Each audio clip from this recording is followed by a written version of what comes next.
ಸಂಭ್ರಮದಿಂದ ಜರುಗಿದ ಮಾಜಿ ವಿಧಾನ ಪರಿಷತ್ ಸದಸ್ಯ ಎಚ್.ಆರ್. ಶ್ರೀನಾಥ್ ಅವರ ಷಷ್ಠಿ ಪೂರ್ತಿ ಅಭಿನಂದನಾ ಸಮಾರಂಭ.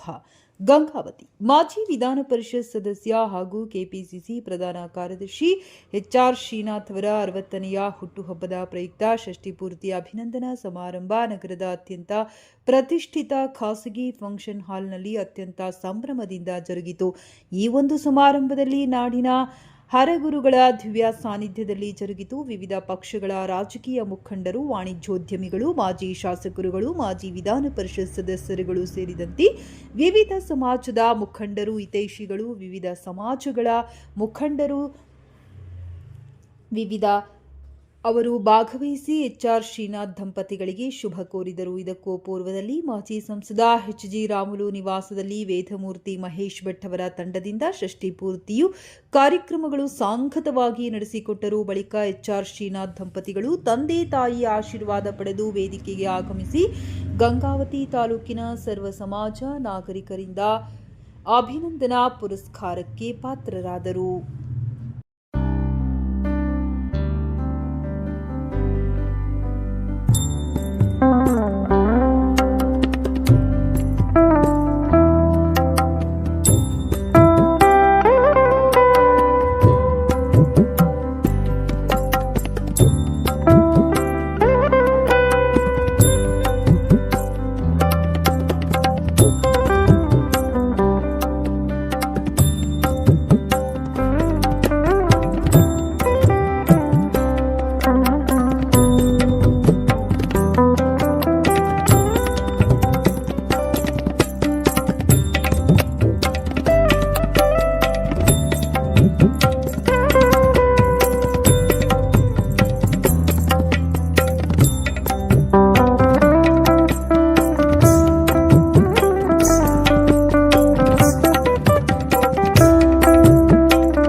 ಸುಪುತ್ರರಾದಂಥ HR ಶ್ರೀನಾಥ್ ಅವರ ಷಷ್ಠಿ ಸಮಾರಂಭದಲ್ಲಿ ಪಾಲ್ಗೊಂಡು ವೇದಿಕೆಯಲ್ಲಿರುವ ಎಲ್ಲ ಪೂಜರಲ್ಲಿ ಹಿರಿಯರಲ್ಲಿ ಅವರ ಅಭಿಮಾನಿಗಳಲ್ಲಿ ಶರಣ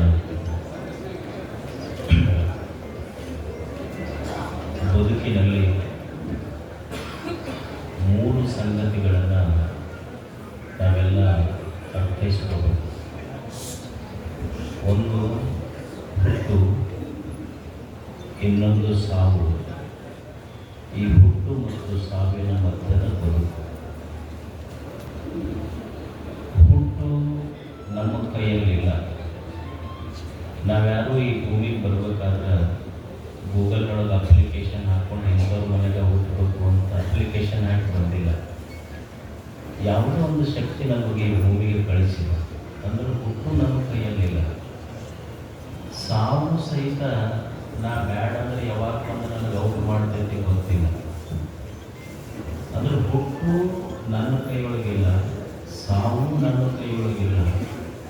ಈ ನಿಸರ್ಗದ ಯಾವುದೋ ಒಂದು ಶಕ್ತಿ ದೇವರು ಹುಟ್ಟು ಸಾವು ಎರಡನ್ನು ತನ್ನ ಕೈಯೊಳಗೆ ಇಟ್ಕೊಂಡು ಈ ಹುಟ್ಟು ಸಾವಿನ ಮಧ್ಯದ ಜೀವನವನ್ನು ನಾವು ಉಡಿಯೊಳಗೆ ಹಾಕಿ ಬದುಕುವಂಥ ಒಂದು ಆಯುಷ್ಯ ಕೊಟ್ಟು ಕಳಿಸ್ತೇವೆ. ಈ ಭೂಮಿಯ ಮೇಲೆ ನಾವು ಬದುಕಬೇಕು.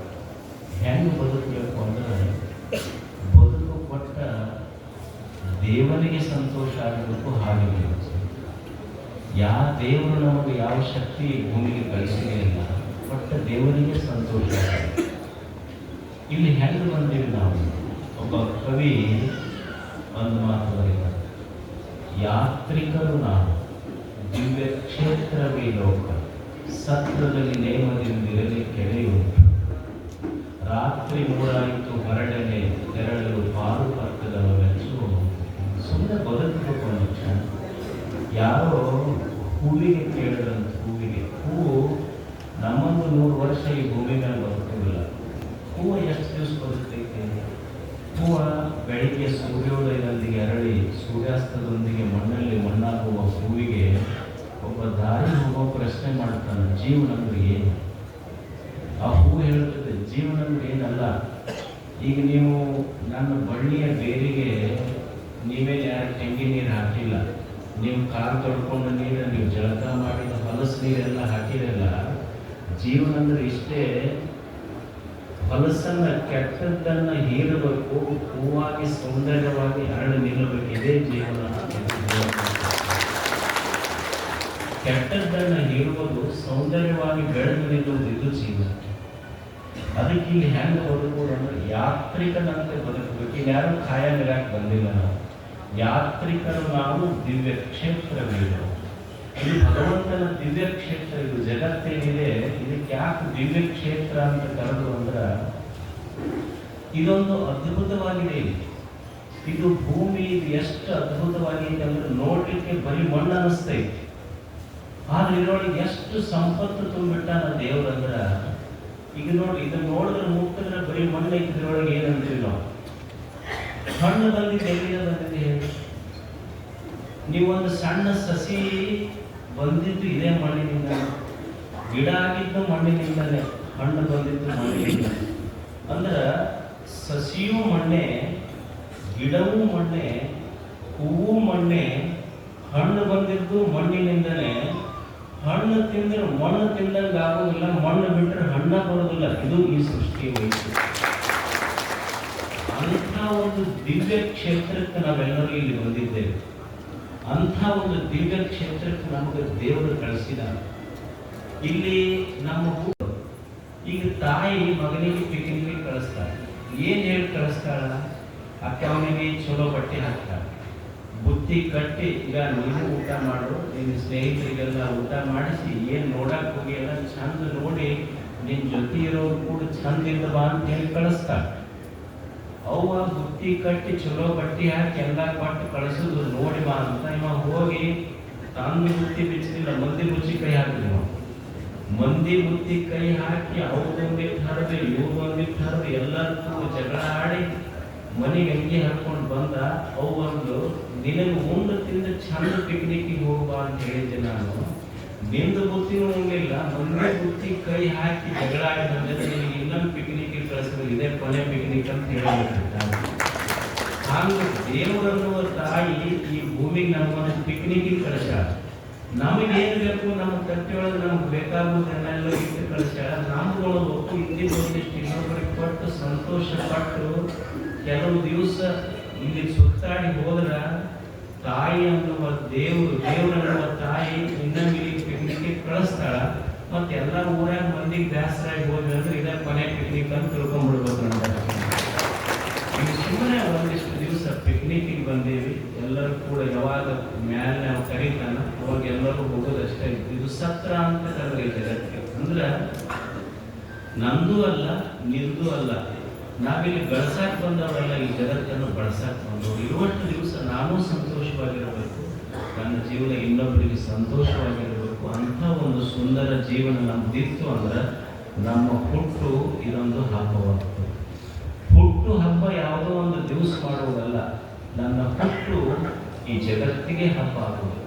ಅಂಥ ಒಂದು ಸುಂದರ ಜೀವನವನ್ನು ನಾವೆಲ್ಲ ಸಾಗಿಸಿದರೆ ನಮ್ಮ ಹುಟ್ಟು ಅದೊಂದು ಹಬ್ಬ ಆಗ್ತದೆ. ಹಿರಿಯರಾದಂಥ ಶ್ರೀನಾಥ್ ಅವರ 60 ವರ್ಷಗಳ ತುಂಬು ಜೀವನದ ಈ ಷಷ್ಠಬ್ದಿ ಸಮಾರಂಭದಲ್ಲಿ ತಾವು ಹಿರಿಯರು ಪೂಜ್ಯರು ಎಲ್ಲ ಸೇರಿದಿರಿ. ಅವರಿಗೆ ಭಗವಂತ ಆರೋಗ್ಯ ಸಂಪತ್ತು, ಆಯುಷ್ಯ ಸಂಪತ್ತು ಮತ್ತೆಲ್ಲ ಅವರ ಅಭಿಮಾನಿ ಬಳಗಕ್ಕೆ ಅನುಗ್ರಹಿಸಿ ಅಂತ ಹಾರೈಸಿ ನಮ್ಮ ಮಾತುಗಳನ್ನು ಷಷ್ಠಬ್ದಿ ಕಾರ್ಯಕ್ರಮದಲ್ಲಿ ಪೂಜ್ಯ ಸಂತದಾಸನಿಗಳವರಿಗೆ ಹಾಗೂ ಈ ಒಂದು ಕಾರ್ಯಕ್ರಮ ಕೇಂದ್ರ ಬಂದಿರುವಂಥ ಸಹೋದರ ಶ್ರೀನಾಥ್ ದಂಪತಿಗಳವರೇ ಮತ್ತು ಎಲ್ಲ ಹಿರಿಯರೇ ಮತ್ತು ಪತ್ರಿಕೋದ್ಯಮದ ಸ್ನೇಹಿತರೆ, ಹೆಚ್ಚಿಗೆ ಮಾತಾಡಿದ್ರೆ ಇವತ್ತು 60 ವರ್ಷದ ಒಂದು ಷಷ್ಠಬ್ದಿ ಕಾರ್ಯಕ್ರಮ ಅವರ ವಿಜಯವಾಗಿದೆ. ನಿಜವಾಗಲೂ ಬಹಳ ಸಂತೋಷ. ಅವರ ಜೀವನ ಇನ್ನೂ ನೆಮ್ಮದಿಯಾಗಲಿ, ಸುಖಕರವಾಗಲಿ, ಅವರನ್ನು ಹೆಚ್ಚಿನ 100 ವರ್ಷ ಬಾಳನ್ನು ಆರಿಸಿ ನನ್ನ ಮಾತು ಮಾಡ್ತಿದ್ದೆ. ಮಾಡ್ಕೊಂಡವರಲ್ಲ, ಷಷ್ಠಿ ಪೂರ್ತಿನ ಮಾಡ್ಕೊಂಡವರಲ್ಲ. ನಿಮ್ಮ ಅಭಿಮಾನದ ಒತ್ತಡಕ್ಕೆ ಇಡೀ ಗಂಗಾವತಿ ಗ್ರಾಮದ ಜನರು ಸೇರಿ ಈ ಅಭಿಮಾನದ ಒಂದು ಕಾರ್ಯಕ್ರಮ ಇಟ್ಕೊಂಡಿದ್ದರಿಂದ ಅವ್ರು ಒಪ್ಪಿದ್ದಾರೆ. ಇದು ಸ್ವಲ್ಪ ಶಿಸ್ತು ಪ್ರಕಾರ ಆದರೆ ಎಲ್ಲ ಭಾಳ ಚಂದ ಆಗ್ತಿತ್ತು. ಯಾಕಂದ್ರೆ ನಿಮ್ಮ ಎಲ್ಲರೂ ಆಗ್ತಿತ್ತು. ಇಷ್ಟು ಗದ್ದಲದಾಗ ಎಲ್ಲರೂ ಒಬ್ಬರ ಮೇಲೆ ಬೀಳೋದ್ರಿಂದ ನಿಮ್ಮ ಪ್ರೀತಿ ಅವ್ರಿಗೆ ಮುಟ್ಸೋದಕ್ಕಾಗೋದಿಲ್ಲ. ಸುದ್ದಿ ಮಾಧ್ಯಮದವರು ಕೂಡ ಪಾಪ ಭಾಳಷ್ಟು ಕವರೇಜ್ ಮಾಡ್ಲಿಕ್ಕೆ ಹೋಗ್ತಿದ್ದಾರೆ, ಛಾಯಾಗ್ರಾಹಕರು ಕೂಡ ಇದ್ದಾರೆ. ನೀವೇ ಅವ್ರ ಮೇಲೆ ಹೋದ್ರೆ ಹೆಂಗಾಗ್ತದೆ? ಇರೋದೇ ಸ್ವಲ್ಪ ಜನ ಇದ್ದೀರಿ, ಅವರು ಇರ್ತಾರೆ. ಕೊನೆಯದಾಗಿ ನಿಮಗೆ ಅಭಿನಂದಿಸತಕ್ಕಂಥ ಮಾತುಗಳು ಕೂಡ ಆಡ್ತಾರೆ. ಹೀಗಾಗಿ ನಾನು ಸಂದರ್ಭದಲ್ಲಿ ಹೆಚ್ಚಿಗೆ ಮಾತಾಡಿ, ಯಾಕಂದ್ರೆ ಗವಿಸಿದ್ದೇಶ್ವರವರು ಭಾಳ ಚೆನ್ನಾಗಿ ಮಾತಾಡಿದ್ದಾರೆ. ಪೃಥ್ವಿ ಮೃತುಲೋಕ, ಈ ಭೂಮಿ ಮೇಲೆ ಹುಟ್ಟಿದವರು ನಾವೆಲ್ಲರೂ ಸಾಯಲೇಬೇಕು. ನಮ್ಮ ಜೀವನ ಹೇಗಿದೆ ಅಂದರೆ, ಈ ಭೂಮಿ ಮೇಲೆ ನಾವು ಬಂದವರು ಯಾತ್ರಿಕರು, ಪ್ರಯಾಣ ಮಾಡಬೇಕು, ಜಾಗ ಖಾಲಿ ಮಾಡಬೇಕು. ಆ ಭಗವಂತನ ಆದೇಶ ಬಂದಾಗ ನಾವು ಭೂಮಿ ಬಿಟ್ಟು ಹೋಗ್ಬೇಕಾಗ್ತದೆ, ನಾವು ಹುಟ್ಟಾಡ್ಕೊಂಡು ಕೊಡೋಕ್ಕಾಗೋದಿಲ್ಲ. ಆದರೆ ಮನುಷ್ಯನ ಜನ್ಮ ಆಕಸ್ಮಿಕವಾದ ಸಾವು ಸ್ವಾಭಾವಿಕ ಅನ್ನುವಂಥ ಅರಿವು ನಮ್ಮೆಲ್ಲರಿಗೂ ಇದ್ದರೂ ಕೂಡ ಈ ಮಧ್ಯದಲ್ಲಿರ್ತಕ್ಕಂಥ ನಮ್ಮ ಜೀವನ, ಸಾವು ಮತ್ತು ಹುಟ್ಟು ಮಧ್ಯದಲ್ಲಿರ್ತಕ್ಕಂಥ ಜೀವನ 4 ಜನರಿಗೆ ಒಳ್ಳೆಯ ಕೆಲಸಗಳನ್ನು ಮಾಡಿ ನಾವು ಅವರಿಗೆ ತೃಪ್ತಿರಾದಾಗ ನಿಜವಾಗಿ ಮನುಷ್ಯರಾಗಿರಲಿಕ್ಕೆ ಸಾಧ್ಯ ಆಗ್ತದೆ. ಮತ್ತು ಅಂಥ ಒಂದು ಪ್ರೀತಿ ನಮ್ಮ ಸಹೋದರ ಅಂತ ಶ್ರೀನಾಥ್ ಅವರು ನಿಮ್ಮೆಲ್ಲರ ಒಡನಾಟ ಆಗಿ, ಬಡವರು ಬಂದಾಗಿ, ನಿಮ್ಮಲ್ಲಿ ಯುವಕರಲ್ಲಿ ಯುವಕರಾಗಿ, ಹಿರಿಯರಲ್ಲಿ ಹಿರಿಯರಾಗಿ, ಅನೇಕ ತಾಯಂದಿರಿಗೆ ತಮ್ಮನಾಗಿ, ಅನೇಕ ಹಿರಿಯರಿಗೆ ಮಗನಾಗಿ ನಿಮ್ಮ ಜೊತೆಗಿದ್ದು ಅನೇಕ ಕೆಲಸಗಳನ್ನು ತಮ್ಮ ಅವಧಿಯಲ್ಲಿ ಮಾಡಿದ್ದಾರೆ. ತಂದೆ ಆಗಿ ಅವರು ಕೂಡ ಹೃದಯ ಶ್ರೀಮಂತರಿದ್ದಾರೆ. ಹೀಗಾಗಿ ತಾವ್ಯಾರು ಅನ್ಯತಾ ಭಾವಿಸಬಾರ್ದು. ಈಗ ಸ್ವಲ್ಪ ಸಮಯದಲ್ಲಿ ಅವರು ಕೂಡ ನಿಮ್ಮನ್ನು ಉದ್ದೇಶ ಮಾತನಾಡ್ತಾರೆ. ನಾವು ಬೆಳಗ್ಗೆ ಬೆಂಗಳೂರಿನಿಂದ ಬಂದಿದ್ದೇವೆ ಅವ್ರ ಸಲುವಾಗಿ. ನಿಮ್ಮ ಅಭಿಮಾನಿಗಳನ್ನ ಮೂಲೆ ಕೂತಿದ್ದೆವು. ನಾವು ಬೇರೆಯವರಿಗೆ ಸನ್ಮಾನ ಮಾಡಿ ಊರಿಗೆ ಹೋಗ್ಬೋದಿತ್ತು. ಆದರೂ ನಿಮ್ಮ ಅಭಿಮಾನ ನಮ್ಗೆ ಅರ್ಥ ಆಗ್ತದೆ. ಆದರೆ ಅಭಿಮಾನದ ಒಂದು ಶಿಸ್ತಾಗಿ ಆದರೆ ನೀವು ಕೂಡ ಛಾಯಾಗ್ರಾಹಕರ ಮುಂದೆ ನಿಮ್ಮ ಫೋಟೋ ಕೂಡ ಬರ್ತದೆ, ನಿಮ್ಮ ಅಭಿಮಾನ ಕೂಡ ಎದ್ದು ಕಾಣುತ್ತೆ. ಇಲ್ಲದೇ ಇದ್ರೆ ಅರ್ಥ ಇಲ್ಲ. ಎಲ್ಲರೂ ಬ್ಯಾಂಕ್ ಮಾಡೋದ್ರಿಂದ ಅವರಿಗೂ ತ್ರಾಸ, ನಿಮಗೂ ತ್ರಾಸ. ಹೀಗಾಗಿ ದಯವಿಟ್ಟು ತಾವೇನು ಇನ್ನೂ ಸ್ವಲ್ಪ ಜನ ಉಳಿದಿದ್ದೀರಿ, ನಿಮ್ಮೆಲ್ಲರ ಅಭಿಮಾನವರು ಸ್ವೀಕರಿಸ್ತಾರೆ. ನಾವು ಊಟ ಮಾಡಿಲ್ಲ, ಅವ್ರು ನಾವು ಕೂಡ ಊಟ ಮಾಡ್ತೇವೆ. ನಾವೇನೋ ಊಟ ಮಾಡಿಲ್ಲ. ನಿಮ್ಮ ಅಭಿಮಾನ ಸ್ವೀಕರಿಸಿದ ಮೇಲೆ ನಿಮಗೆ ಅವರು ಅಭಿನಂದನೆ ಕಾರ್ಯಕ್ರಮ ಸಲ್ಲಿಸಿ ಮಾತಾಡ್ತಾ ಇರ್ತಕ್ಕಂಥ ಸಂದರ್ಭದಲ್ಲಿ ನಾನು ಹೆಚ್ಚಿಗೆ ಮಾತನಾಡಿದೆ. ಇವತ್ತೇನು ಎಲ್ಲ ಗಂಗಾವತಿಯ ಸಮಾಜದ ಮುಖಂಡರು, ಸರ್ವ ಸಮಾಜದ ಮುಖಂಡರು ಒಂದಾಗಿ ಇವತ್ತು ಎಚ್ ಆರ್ ಶ್ರೀನಿವಾಸ್ ಅವರ ಸೃಷ್ಟಿ ಪೂರ್ತಿಯ ಕಾರ್ಯಕ್ರಮ ಭಾಳ ಪ್ರೀತಿಯಿಂದ ವಿಶ್ವಾಸದಿಂದ ಮಾಡಿದ್ದೀರಿ. ನಾನು ಸಮಾಜ ಬಾಂಧವನಾಗಿ ಅವರ ಸಹೋದರನಾಗಿ ಅವರಲ್ಲಿ ನಾನು ಕೂಡ ಒಬ್ಬನಾಗಿ ನಿಮ್ಮೆಲ್ಲರಿಗೂ ಹೃದಯಪೂರ್ವಕ ಧನ್ಯವಾದ ಸಲ್ಲಿಸಿ ನನ್ನ ಮಾತನ್ನು ಮುಗಿಸ್ತದೆ. ಎಲ್ಲರಿಗೂ ನಮಸ್ಕಾರ. ಮತ್ತು ಹೆಚ್ಚಿನ ಅಧಿಕಾರವನ್ನ ಎಲ್ಲ ಭಗವಂತನು ದಯಪಾಲಿಸಲಿ ಅನ್ನುವಂಥ ಮಾತನ್ನು ಈ ಸಂದರ್ಭದಲ್ಲಿ ಹೇಳಿ ಎಲ್ಲ ಜನರ ಪರವಾಗಿ ಸಹಿತ ವಿಶೇಷವಾದಂತಹ ಅಭಿನಂದನೆಗಳನ್ನು ಸಲ್ಲಿಸಿ ಮತ್ತೊಮ್ಮೆ ಅವರು ಜನಸೇವೆಗೆ ಸಿದ್ಧರಾಗಲಿ ಅನ್ನುವಂಥ ಮಾತನ್ನು ಈ ಸಂದರ್ಭದಲ್ಲಿ ಹೇಳಿ ಮತ್ತೊಮ್ಮೆ ಅಭಿನಂದನೆಗಳನ್ನು ಸಲ್ಲಿಸಿ ನಾನು ಎರಡು ಮಾತು ತೋರಿಸ್ತಾ ಇದ್ದೇನೆ. ಸಮಾರಂಭದಲ್ಲಿ ಪಾಲ್ಗೊಂಡಿರ್ತಕ್ಕಂಥ ಎಚ್ ಆರ್ ಶ್ರೀನಾಥ್ ಅವರ ಅಭಿಮಾನಿ ಬಳಗ ಹಾಗೆ ಸಹೋದರ ಸಹೋದರಿಯರೇ ಮಾಧ್ಯಮದ ಸಂಬಂಧಿಕರು ಇವಾಗಲೂ ಕೂಡ ಈ ಸಮಾರಂಭ ಒಂದು ಸಂಭ್ರಮದ ಸಮಾರಂಭ ಅಂದರೆ ತಪ್ಪಾಗಲಿಕ್ಕಿಲ್ಲ ಅಂತ ಅನಿಸ್ತದೆ. ಮತ್ತು ಇವತ್ತ ಹುಟ್ಟು ಅದು ನಮ್ಮ ಕೈಯಲ್ಲಿಲ್ಲ, ಆದರೆ ಬದುಕು ನಮ್ಮ ಕೈಯಲ್ಲಿಲ್ಲ. ಅಂದರೆ ಬದುಕಂತಂದ್ರೆ ಹೇಗೆ ಅಂತಂದ್ರೆ ಈ ಎಚ್ ಆರ್ ಜಿ ಫ್ಯಾಮಿಲಿ ಬಗ್ಗೆ ಅಭಿಮಾನದ ಮಾತುಗಳನ್ನು ನಾನು ಹೇಳಲಿಕ್ಕೆ ಬಯಸ್ತೇನೆ. ಯಾಕಂದ್ರೆ ನನಗೆ ಆಶೀರ್ವಾದವನ್ನು ಮಾಡಿರ್ತಕ್ಕಂಥ ಒಂದು ಕುಟುಂಬ ಅದು ಎಚ್ ಆರ್ ಜಿ ಅವರಂದ್ರೆ ತಪ್ಪಾಗಲಿಕ್ಕೆ. ಅವರು ಈ ಒಂದು ಕುಟುಂಬ ಒಂದು ಕಾಲದಲ್ಲಿ ಅಖಂಡ ಜಿಲ್ಲೆ ಏನಿತ್ತು ರಾಯಚೂರು, ಕೊಪ್ಪಳ ಮತ್ತು ಇವತ್ತು ಬಳ್ಳಾರಿ ಹಾಗೆ ಗುಲ್ಬರ್ಗ ಅಂದ್ರೆ ಕಲ್ಯಾಣ ಕರ್ನಾಟಕದ ವ್ಯಾಪ್ತಿಯಲ್ಲಿ ಒಂದು ಪ್ರಮುಖ ರಾಜಕೀಯ ಮನೆತನ ಯಾವ್ದಾದ್ರು ಅಂದ್ರೆ ಅದು ಎಚ್ ಜಿ ರಾಮನವ್ರ ತಪ್ಪಾಗಲಿಕ್ಕೆ. ಅವರು ನಡೆದು ಬಂದ ದಾರಿಯನ್ನ ನಾವು ನೆನಪಿಸಿಕೊಂಡ್ರೆ, ಇತಿಹಾಸವನ್ನು ತಿಳ್ಕೊಳ್ತಕ್ಕಂಥ ಪ್ರಯತ್ನವನ್ನು ಮಾಡಿದ್ರೆ ಎಚ್ ಜಿ ರಾಮನವ್ರು ಅವರು ಅನೇಕ ದೇವಸ್ಥಾನಗಳನ್ನ ನಿರ್ಮಾಣ ಮಾಡತಕ್ಕಂಥ ಕೀರ್ತಿ ಅವರು ಹೋಗ್ತಾರೆ. ಹಾಗೆ ಅನೇಕ ಕಲ್ಯಾಣ ಮಂಟಪಗಳನ್ನು ಕಟ್ಟಿಸಿರ್ತಕ್ಕಂಥದ್ದು. ಅದು ಗೋಶಾಲೆ ಕಾನ್ಸೆಪ್ಟ್ ಚಿಕನ್ ತುಪ್ಪ ಪೂಜೆಗಳ ಒಂದು ಆಶೀರ್ವಾದದಿಂದ ಒಂದು ಸಂದರ್ಭದಲ್ಲಿ ಇವತ್ತ ಗೋಶಾಲೆಯನ್ನ ಪ್ರಾರಂಭ ಮಾಡತಕ್ಕಂಥ ಕೀರ್ತಿ ಇವತ್ತ ಎಚ್ ಜಿ ರಾಮನವರು ನನಗೆ ಹೋಗ್ತದಂದ್ರೆ ತಪ್ಪಾಗಲಿಕ್ಕಿಲ್ಲ. ಹಾಗೆ ಇವತ್ತ ಅವರು ಇವತ್ತ ನಿಮ್ಮೆಲ್ಲರ ಆಶೀರ್ವಾದದಿಂದ ಒಂದು ಸಾರಿ ಈ ಕ್ಷೇತ್ರದ ಶಾಸಕರನ್ನಾಗಿ ತಾವು ಮಾಡಿದರೆ 4 ಬಾರಿ ಲೋಕಸಭಾ ಸದಸ್ಯರಾಗಿ ಇವತ್ತು ಆಯ್ಕೆಯಾಗಿದ್ದಾರೆ. ಅದಲ್ಲದೆ ಇವತ್ತು ಇಡೀ ಎಲ್ಲ ಸಮಾಜವನ್ನ ಇವತ್ತು ಜೊತೆಗೆ ತೆಗೆದುಕೊಂಡು ಹೋಗ್ತಕ್ಕಂಥ ಸಾಮರ್ಥ್ಯವನ್ನ ಇವತ್ತ ದೇವರು ಅವರಿಗೆ ದಯಪಾಲಿಸಿದ್ದಾನೆ. ಹಾಗೆ ಇವತ್ತ ಮತ್ತು ಒಬ್ಬ ಅಜಾದ ಶತ್ರು ಅಂದ್ರೆ ಕರೆದ್ರೆ ತಪ್ಪಾಗಲಿಕ್ಕಿಲ್ಲ. ಬಂಧುಗಳೇ, ನನಗೆ ಈ ಕಾರ್ಯಕ್ರಮವನ್ನು ಬಹಳ ಸುಂದರವಾಗಿ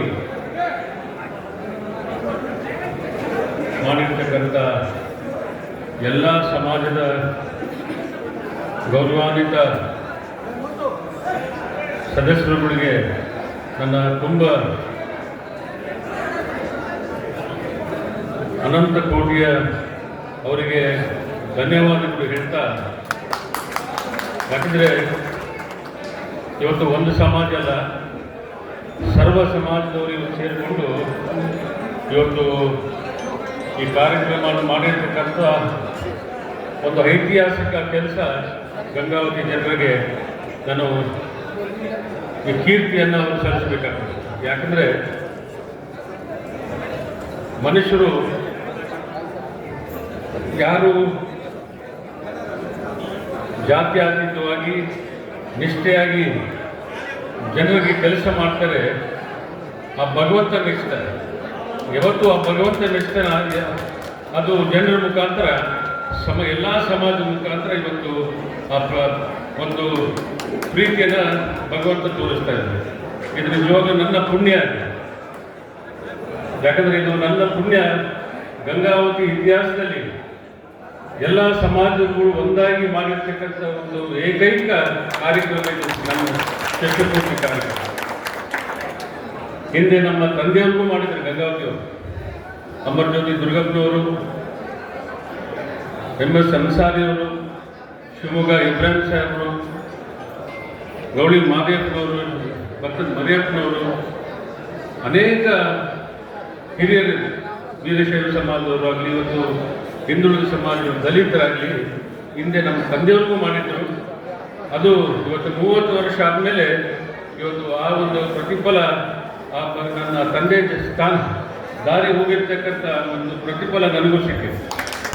ಅದು ನಿಜವಾಗ್ಲೂ ಯಾರು ಇದು ಒಂದು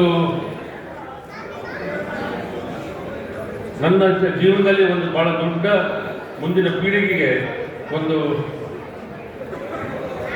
ಹೊಸ ಅಧ್ಯಾಯ ಅಂತೇಳಿ ನಾನು ಹೇಳಿ ಬಯಸ್ತೇನೆ. ಯಾಕೆಂದರೆ ಯಾರು ಜಾತಿ ಹೆಸರ ಮೇಲೆ, ಯಾರು ಧರ್ಮದ ಹೆಸರ ಮೇಲೆ, ಮಾನವ ಹೆಸರ ಮೇಲೆ ನಾವು ರಾಜಕೀಯ ಮಾಡಬೇಕು. ಮಾನವ ಧರ್ಮಕ್ಕೆ ಜಯವಾಗಲಿ, ಯಾಕಂದರೆ ಮಾನವ ಧರ್ಮಕ್ಕೆ ಜಯವಾಗಲಿ, ಧರ್ಮದಿಂದಲೇ ಸತ್ಯಕ್ಕೆ ಜಯವಾಗಲಿ ಅಂಥೇಳಿ ಹಿಂದೆ ಪಂಚಾಚಾರ್ಯ ಹೇಳಿರ್ತಕ್ಕಂಥ. ಅದರಿಂದ ನಾವು ಭಾಳ ಧನ್ಯವಂತರು. ಇವತ್ತು ಎಲ್ಲ ಸಮಾಜಗಳು ವಿಶೇಷವಾಗಿ ವೀರಶೈವರು, ಹಿಂದುಳಿದವರು, ಕ್ಷತ್ರಿಯ ಒಕ್ಕೂಟದವರು, ನೇಕಾರ ಒಕ್ಕೂಟದವರು, ದಲಿತರು, ಅಲ್ಪಸಂಖ್ಯಾತರು ಎಲ್ಲರೂ ಸೇರಿಕೊಂಡು ಇವತ್ತು ನನ್ನ ಒಂದು ಭಾಳ ದೊಡ್ಡ ಗೌರವವನ್ನು ಕೊಟ್ಟಿರ್ತಕ್ಕಂಥದ್ದು. ನಾನು ಅವರಿಗೆ ತುಂಬ ಯಾವತ್ತೂ 1 ಕೋಟಿ ಪ್ರಣಾಮಗಳು ಹೇಳಿದ್ರು ಕಡಿಮೆ ಅಂತೇಳಿ ಸಂದರ್ಭದಲ್ಲಿ ಹೇಳ್ತಾ ಇದ್ದೀನಿ. ಮತ್ತು ಈ ಒಂದು ಕಾರ್ಯಕ್ರಮ ಭಾಳ ಸುಂದರವಾಗಿ ಮಾಡಿದ್ದಾರೆ. ಯಾಕಂದರೆ ಇದು ನನಗನಿಸ್ತೈತೆ ತಮ್ಮ ಸ್ವಂತ ಮಕ್ಕಳಿಗೆ ಮಾಡಿದ್ದಾರೆ ಇಲ್ಲ ಗೊತ್ತಿಲ್ಲ. ನಮ್ಮ ಒಕ್ಕೂಟದವರು ತಮ್ಮ ಸ್ವಂತ ಮಕ್ಕಳಿಗೂ ಕೂಡ ಮಾಡಿ ಅಷ್ಟು ಶಿಸ್ತುವಾಗಿ, ಅಷ್ಟು ಭಾಳ ಒಂದು ಒಳ್ಳೆಯ ಚೌಕಟ್ಟದಲ್ಲಿ ಒಂದು ವ್ಯವಸ್ಥಿತವಾಗಿ ಈ ಕಾರ್ಯಕ್ರಮ ಮಾಡಿರ್ತಕ್ಕಂಥದ್ದು. ಯಾಕಂದರೆ ನನಗೆ ಸೆಷನ್ ನಡೀತಿದೆ. ಸೆಷನ್ ನಡೆಯುತ್ತಿದ್ದರೆ ಭಾಳಷ್ಟು ಮಿನಿಸ್ಟರ್ಗಳು, MLA ಭಾಳ ಮಂದಿ ಬರ್ತಿದ್ರು. ಆದರೆ ಇವತ್ತೇನಪ್ಪ ಅಂದರೆ ಇವತ್ತು ಗವಿಸಿದ್ದೇಶ್ವರ ರಾಜ್ಯ ಬಂದಿದ್ದು ಇಡೀ ಎಲ್ಲ ಸರ್ಕಾರಗಳು ಬಂದಾಗೆ. ಅದು ನನ್ನ ಪುಣ್ಯ. ಇವತ್ತು ಈ ನಮ್ಮ ಕಮಿಟಿಯವರಿಗೆ ನಾನು ತುಂಬ ಹೃದಯದಿಂದ, ಯಾಕಂದರೆ ಅವರ ಒಂದು ಒತ್ತಾಯದ ಮೇಲೆಗೆ ಗುರುಗಳು ಬಂದು ನನಗೆ ಆಶೀರ್ವಾದವನ್ನು ಮಾಡಿದ್ದಾರೆ. ಇವತ್ತು ಅವ್ರ ಜೊತೆ ನಮ್ಮ ಕೌತಾಳಿ ಸಾಹೇಬರುಗಳು, ನಮ್ಮ ಕೆಳಮಟ್ಟದ ಗುರುಗಳು, ಹೆಬ್ಬಾಳ ಶ್ರೀಗಳು ಮತ್ತು ಅನೇಕ ಧಾರ್ಮಿಕ ಗುರುಗಳು ಬಂದಿದ್ದಾರೆ. ಅವರೆಲ್ಲರಿಗೂ ಈ ಸಂದರ್ಭದಲ್ಲಿ ನಾನು ಸಾಕ್ಷಾತ್ ಪ್ರಣಾಮಗಳನ್ನು ಹೇಳ್ತಾ, ಮತ್ತು ಗಂಗಾವತಿ ಒಂದು ಐತಿಹಾಸಿಕ ನಗರ. ಇವತ್ತು ಅನೇಕ ಕಾರ್ಯಕ್ರಮಗಳು ಆಗಿರ್ತಕ್ಕಂಥದ್ದು, ಮುಂದೆ ನನ್ನ ಸಾಧನೆಗಳು ಹಿಂದೆ ಮಾಡಿರ್ತಕ್ಕಂಥದ್ದು ಭಾಳ ಇದೆ. ಆದರೆ ನನಗೆ ಇನ್ನು ತೃಪ್ತಿ ಆಗ್ತಿಲ್ಲ. ಗಂಗಾವತಿಯಿಂದ ಸಾಕಷ್ಟು ಮಾಡಬೇಕಾಗಿದೆ. ಮಾಡಬೇಕಂದ್ರೆ ಇವತ್ತು ನನಗೆ ಅಧಿಕಾರ ಬೇಕಾಗಿಲ್ಲ. ಇವತ್ತೇನು ನಾನು ಇದರ ಒಂದು ರಾಜಕೀಯ ವೇದಿಕೆ ಅಂತೇಳಿ ನಾನು ಕೊಡ್ತಾ ಇಲ್ಲ. ಯಾವುದೋ ರಾಜಕೀಯದ ಉದ್ದೇಶದಿಂದ ಇದು ಉಪಯೋಗ ಆಗ್ತಾ ಇಲ್ಲ. ಭಾಳ ಪ್ರೀತಿಯಿಂದ ಎಲ್ಲ ಪಕ್ಷದವರು ಸೇರಿಕೊಂಡು ಮಾಡಿರ್ತಕ್ಕಂಥದ್ದು. ಅದರಿಂದ ಇವತ್ತು ನಾನು ರಾಜಕೀಯದಾಗ ಇದ್ದರೂ ಇಲ್ಲಾರ್ದರೂ ಕೂಡ ನಾನು ಈ ಗಂಗಾವತಿ ನಗರಕ್ಕೆ ಪ್ರಾಮಾಣಿಕವಾಗಿ ನಾನು ಸೇವೆಯನ್ನು ಸಲ್ಲಿಸ್ತಕ್ಕಂಥ ಕೆಲಸವನ್ನು ಮಾಡ್ತೀನಿ. ಮುಂದೆ ಎಲ್ಲ ಧರ್ಮದವ್ರನ್ನ ಎಲ್ಲ ಒಂದು ಪ್ರಜೆಗಳನ್ನು ಒಂದು ಪ್ರೀತಿ ಉತ್ಸವಕ್ಕೋಸ್ಕರ ಮಾಡ್ತಕ್ಕಂಥ ಕೆಲಸವನ್ನು ಮಾಡ್ತೀನಿ. ಮತ್ತು ಅಭಿವೃದ್ಧಿ ಕೆಲಸ ಮಾಡ್ತಕ್ಕಂಥ ಪ್ರಾಮಾಣಿಕ ಮಾಡ್ತೀನಿ. ಮತ್ತು ಎಲ್ಲ ಪಕ್ಷದವರಿಗೆ, ಎಲ್ಲ ಚುನಾಯಿತ ಪ್ರತಿನಿಧಿಗಳಿಗೆ ನಾನು ಅವ್ರಿಗೆ ಸಹಕಾರವನ್ನು ಕೊಟ್ಟು ಜನ ಕೆಲಸ ಮಾಡ್ತಕ್ಕಂಥ ಕೆಲಸ ನಾನು ಮಾಡ್ತೀನಿ. ಇವತ್ತು ನನ್ನ ಆತ್ಮೀಯ ಶಾಸಕರಾದಂಥ ಜನಾರ್ದನ್ ರೆಡ್ಡಿಯವರು, ಅವರು ಕೂಡ ಈ ಸಂದರ್ಭದಲ್ಲಿ ನೆನೆಸಬೇಕಾಗ್ತದೆ. ಅವರು ಒಂದು ಸಹಕಾರದಿಂದ ಈ ಕಾರ್ಯಕ್ರಮ ಆಗಿದೆ. ಅವರು ಮತ್ತು ಎಲ್ಲ ಸಮಾಜಗಳು ಸೇರ್ಕೊಂಡು ಮಾಡಿದ್ದಾರೆ. ಯಾಕಂದರೆ ಅವರು ಬಂದೇ ಬರ್ತಿದ್ರು. ಯಾಕಂದರೆ ನನಗೆ ಭಾಳ ಆತ್ಮೀಯರವರು. ಅವರಿಂದ ಅವರೊಂದು ಅನುಸರಿಸಿ ಇವತ್ತು ಶ್ರೀರಾಮುಲು ಒಬ್ಬ ಒಳ್ಳೆಯ ನಾಯಕರು, ಬೆಳೀತಕ್ಕಂಥ ನಾಯಕರು ಅಂಥವ್ರು ಬಂದಿದ್ದು ನನಗೂ ಭಾಳ ಅದು ವಾಲ್ಮೀಕಿ ಸಮಾಜದವರಿಂದ ನಾನು ಹೇಳಿದೆ ಅವರಿಗೆ, ಇವತ್ತು ನಾಳೆ ನೀವು ಮುಖ್ಯಮಂತ್ರಿ ಆಗೇ ಆಗ್ತಿರ್ತೀನಿ, ಅವರು ಮತ್ತೆ ನೀವು ಬರಬೇಕು ನಮ್ಮ ಗಂಗಾವತಿಗೆ ಅಂಥ ಒಂದು ಒಳ್ಳೆಯ ನಾಯಕರು ಶ್ರೀರಾಮುಲು ಅವರು. ಮತ್ತು ಈ ಸಂದರ್ಭದಲ್ಲಿ ಜನಾರ್ದನ್ ರೆಡ್ಡಿಯವ್ರನ್ನ ನಾನು ಭಾಳ ತುಂಬ ಹೃದಯದಿಂದ ಧನ್ಯವಾದಗಳು ಹೇಳ್ತೀನಿ. ಯಾಕಂದರೆ ಅವರ ಒಂದು ಆತ್ಮೀಯತೆ ನನಗೆ ಯಾವತ್ತೂ ಇದೆ. ನನ್ನ ಒಂದು ಸಹಕಾರ ಯಾವತ್ತೂ ಅಭಿವೃದ್ಧಿ ಕೆಲಸದಲ್ಲಿ ಯಾವುದೇ ಪಕ್ಷದಲ್ಲಿದ್ದರೂ ಕೂಡ ನಾನು ಅವ್ರ ಜೊತೆ ಪ್ರಾಮಾಣಿಕವಾಗಿ ಒಂದು ಪಕ್ಷಾತೀತವಾಗಿ ನಾವು ಇದನ್ನು ಕೆಲಸ ಮಾಡಬೇಕು ಅಂತೇಳಿ ಉದ್ದೇಶ ಇಟ್ಕೊಂಡು, ನನ್ನಲ್ಲಿ ಯಾವ ರಾಜಕೀಯ ವೈರಿಗಳಿಲ್ಲ. ಎಲ್ಲರಿಗೂ ಒಂದು ಸಹಕಾರ ಕೊಡ್ತಕ್ಕಂಥ ಕೆಲಸ ಮಾಡ್ತಾರೆ. ನಾವು BJP ಇರ್ಬೋದು, ಜನತಾದಳ ಇರ್ಬೋದು, ಕಾಂಗ್ರೆಸ್ ಇರ್ಬೋದು. ನನಗೆ ಮುಖ್ಯವಾಗಿ ಗಂಗಾವತಿ ಅಭಿವೃದ್ಧಿ ಆಗಬೇಕು, ಗಂಗಾವತಿ ಶಾಂತಿಯಾಗಿದೆ, ಅದು ಬಹಳ ಮುಖ್ಯವಾದಂಥ ವಿಷಯ. ಯಾಕಂದರೆ ಒಂದು ಜಾತಿ ಧರ್ಮದ ಹೆಸರ ಮೇಲೆ ಭಾಳಷ್ಟು ಅಸ್ತವ್ಯಸ್ತ ಆಗ್ತಿದೆ ದೇಶದಲ್ಲಿ, ಅದು ಆಗಬಾರ್ದು. ಇವತ್ತೆಲ್ಲರೂ ಭಾಳ ಪ್ರೀತಿಯಿಂದ ನಾವು ಬಾಳಬೇಕಾಗುತ್ತೆ. ಭಾಳ ಇವತ್ತು ನಮ್ಮ ಗಂಗಾವತಿ ನಗರದಲ್ಲಿ ಮೊನ್ನೆ ದುರ್ಗಾದೇವಿ ಆಗಲಿ, ಚನ್ನಬಸವ ತಾಲೂಕಾಗಲಿ ಎಷ್ಟು ವ್ಯವಸ್ಥಿತವಾಗಿ ಇವತ್ತು ಆ ಜಾತ್ರೆಗಳು ನಡೆಯತಕ್ಕಂಥದ್ದು. ಇವತ್ತು ಇಬ್ಬರು ಸೇರಿಕೊಂಡು ಜಾತ್ರೆಗಳು ಮಾಡ್ತಾರೆ. ವೀರಶೈವರು ಇವತ್ತು ಈ ಕಡೆ ಹಿಂದುಳಿದವರು 15 ಸಮಾಜದವರು ಸೇರಿಕೊಂಡು ಆ ತಾತನ ಜಾತ್ರೆ, ಆ ದೇವಿ ಜಾತ್ರೆ ಮಾಡಿರ್ತಕ್ಕಂಥ ಪ್ರತಿಫಲ ಇವತ್ತು ನನಗೆ ಸಿಕ್ಕಿದೆ. ಇವತ್ತೆಲ್ಲರೂ ಒಂದು ಪ್ರೀತಿ ಆಶೀರ್ವಾದ ಸಿಕ್ಕಿದಾಗಲಿ, ಇದರಿಂದ ಆ ದೇವಿ ತಮ್ಮ ಮುಖಾಂತರ ನನಗೆ ಭಾಳ ದೊಡ್ಡ ಆಶೀರ್ವಾದ ಮಾಡಿದ್ದಾಳೆ. ಮತ್ತು ಮುಂದೆ ತಮ್ಮ ಏನು ಆದೇಶ ಇದೆ, ನನಗೆ ರಾಜಕೀಯ ಈಗಾಗಲೇ ಹೇಳಿದೆ, ನನ್ನ ರಾಜಕೀಯ ನನಗೆ ಯಾವತ್ತೂ ನನ್ನ ಜೀವನದಲ್ಲಿ ಇದು ಅದನ್ನು ತಗೊಂಡು ಹೋಗ್ತಕ್ಕಂಥ ಕೆಲಸ. ನನ್ನ ಅಧಿಕಾರ ಮುಖ್ಯವಾದಂತಲ್ಲ, ಅಧಿಕಾರ ದೇವರು ಒಂದು ಸಾರಿ ಅವಕಾಶ ಕೊಟ್ಟಿದ್ದಾನೆ. ಆದರೆ ಕೂಡ ನನಗೆ ಏನೇನು ಕೆಲಸ ಮಾಡ್ತಕ್ಕಂಥ ಒಂದು ಶಕ್ತಿ ಆ ಭಗವಂತ ಕೊಟ್ಟಿದ್ದಾನೆ. ಇವತ್ತು ಯಾವುದೇ ಯೋಜನೆಗಳು ತರಬೇಕು, ನಾನು ರಾಜಕೀಯದಲ್ಲಿ ಇಲ್ಲಂದ್ರೂ ಕೂಡ ನಾನು ಆ ಯೋಜನೆಗಳನ್ನು ತರಬಹುದು. ಅದರಿಂದ ಇವತ್ತು 2 ರೈಲ್ವೆ ಲೈನ್ನ, ಈಗಾಗಲೇ ಒಂದು ರೈಲ್ವೆ ಲೈನ್ ತಂದಿದ್ವಿ, ಗಿಡಿಗೇರನ್ನ ರಾಯಚೂರಿಗೆ, ಗದವಾಲಿಗೆ, ಮತ್ತು ಇವತ್ತು ಇನ್ನೂ 2-3 ರೈಲ್ವೆ ಲೈನ್ ಗಂಗಾವತಿಗೆ ನಾನು ತರಬೇಕು. ಸೊ ಮುಂದೆ ದೊಡ್ಡ, ಯಾಕಂದರೆ ರೈಲ್ವೆ ಲೈನ್ಗಳು ಬರ್ತವೆ, ಅಲ್ಲಿ ಅಭಿವೃದ್ಧಿ ನಮ್ಮ ದೇಶದಲ್ಲಿ ಆಗ್ತಕ್ಕಂಥ ಕೆಲಸ ಆಗ್ತದೆ. ಮತ್ತು ನೀರಾವರಿ ಅಂತೂ ಹಿಂದೆ ಕಂಪ್ಲೀಟ್ ಆಗಿದ್ದು ಒಂದು 2000 ಎಕರೆ ನೀರಾವರಿ ಮಾಡಿದ್ದೀನಿ.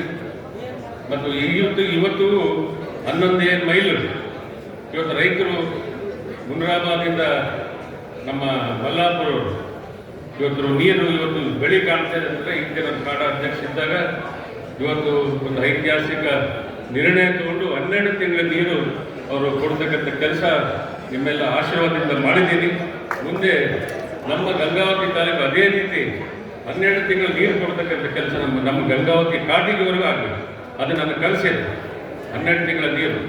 ಅದರಿಂದ ಇವತ್ತು ನೋಡೋಣ, ಮುಂದೆ ಆ ದೇವಿ ಗಂಗೆ ಒಂದು ತುಂಗಭದ್ರಾ ಆಶೀರ್ವಾದ ಇದ್ದರೆ ಮುಂದೆ ನಾವು ರೈತರು ಇಟ್ಕೊಂಡು ನಾವು 12 ತಿಂಗಳ ನೀರು ನಮ್ಮ ಗಂಗಾವತಿ ನಗರ ರೈತರಿಗೆ ಮುಟ್ತಕ್ಕಂಥ ಕೆಲಸ ನಾವು ಮಾಡ್ತೀವಿ ಅಂತ ಹೇಳ್ತಾ, ಇವತ್ತು ಭಾಳ ಸುಂದರವಾಯಿತು. ಆದರೆ ಅಭಿಮಾನಿಗಳು ನನ್ನ ಮೇಲೆ ಬಂದು ನನಗೆ ಬಂದಿರತಕ್ಕಂಥ ಇದು ಸ್ವಲ್ಪ ವ್ಯವಸ್ಥಾಪನೆಗೆ ನೋವು ಆಗಿರ್ಬೋದು, ಅದೇನಿಲ್ಲ. ನಿಮ್ಮ ಒಂದು ಪ್ರೀತಿ ಸಹಕಾರದಿಂದ ಭಾಳ ಯಶಸ್ವಿಯಾಗಿದೆ, ಭಾಳ ಚೆನ್ನಾಗಿದೆ.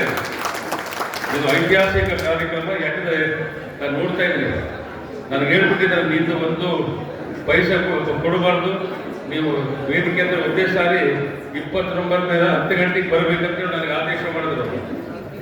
ನಾವೇ ಮಾಡ್ತೀವಿ, ಯಾರು ಖರ್ಚು ಮಾಡ್ತಾರೆ ಅಂತೇಳಿ ನಮ್ಮದು ನೀವು ಕೇಳಬಾರ್ದು. ಎಲ್ಲ ನಾವು ಕಮಿಟಿಯವ್ರು ಮಾಡ್ಕೊಂಡು ನಾವು ಮಾಡ್ತೀವಿ, ನೀವು ಬರಬೇಕಂತ ಹೇಳಿದ್ರು. ಅವರ ಆದೇಶ ಪ್ರಕಾರ ನಾನು ಇವತ್ತು ಬಂದಿದ್ದೀನಿ. ಬಂದು ಭಾಳ ಸಂತೋಷ, ಭಾಳ ಗರ್ವ ಪಡ್ತಾ ಇದ್ದೀನಿ. ಇವತ್ತು ಇಲ್ಲಿ ಬಂದಿರ್ತಕ್ಕಂಥ ಎಲ್ಲ ಊರಿನವರು, ವಿಶೇಷವಾಗಿ ನಮ್ಮ ಕೊಪ್ಪಳ ಜಿಲ್ಲೆಯಿಂದ ಬಂದಿರ್ತಕ್ಕಂಥ ಭಾಳ ಮಂದಿ ಬಂದಿದ್ದಾರೆ. ಅವರೆಲ್ಲರಿಗೂ ನಾನು ಈ ಸಂದರ್ಭದಲ್ಲಿ ಧನ್ಯವಾದಗಳು ಹೇಳ್ತೀನಿ. ಬಂದು ನಮ್ಮಿಬ್ಬರಿಗೆ ಆಶೀರ್ವಾದ ಮಾಡಿರ್ತಕ್ಕಂಥದ್ದು ಇವತ್ತು ನಿಜವಾಗ್ಲೂ ನಮ್ಮ ಪುಣ್ಯ, ಪೂರ್ವಜನ್ಮದ ಪುಣ್ಯ. ತಾವೆಲ್ಲರೂ ತಾವೆಲ್ಲರೂ ಬಂದು ವೈಯಕ್ತಿಕವಾಗಿ ನಮಗೆ ಆಶೀರ್ವಾದ ಮಾಡಿದರೆ ಮುಂದೆ ದೇವರು ನಿಮ್ಮ ಸೇವೆ ಮಾಡಲಿಕ್ಕೆ ತಾವೆಲ್ಲ ನನಗೆ ಶಕ್ತಿ ಕೊಡಬೇಕಂತ ಹೇಳಿ ನಾನು ಹೇಳ್ತಾ, ಇನ್ನು ಏನೇನಿದ್ರೆ ತಾವು ದಯವಿಟ್ಟು ನೇರವಾಗಿ ನನ್ನ ಸಂಪರ್ಕಿಸ್ಬೋದು. ಮುಂದೆ ದಿನಮಾನದಲ್ಲಿ ಇನ್ನು ರಾಜಕೀಯ ನಾನು ಅವ್ರ ಅಧಿಕಾರ ಅಪೇಕ್ಷೆ ಪಡ್ತಾ ಇರೋದು ಈಗಾಗಲೇ ಹೇಳಿದ್ದೀನಿ, 10,000 ಹೇಳಿದ್ದೀನಿ. ಇವತ್ತು ನನ್ನ ಅಧಿಕಾರದ ಆಸೆ ಇಲ್ಲ. ನಾನು ಅಧಿಕಾರ ಇಲ್ಲಾಂದರೆ ನಮ್ಮ ಜಿಲ್ಲೆಯ ಜನತೆಗೆ ನಾನು ಸೇವೆ ಮಾಡ್ತೀನಿ ಅಂತ ಹೇಳ್ತಾ, ತಮ್ಮೆಲ್ಲರಿಗೂ ಮತ್ತು ವ್ಯವಸ್ಥೆ ಮಾಡಿರ್ತಕ್ಕಂಥ ನಮ್ಮ ಸರ್ವ ಸಮಾಜದವರಿಗೆ ನನ್ನ ಅನಂತ ಕೋಟಿ ಧನ್ಯವಾದಗಳನ್ನು ಹೇಳ್ತಾ ನಾನು ಮಾತಾಡ್ತೀನಿ.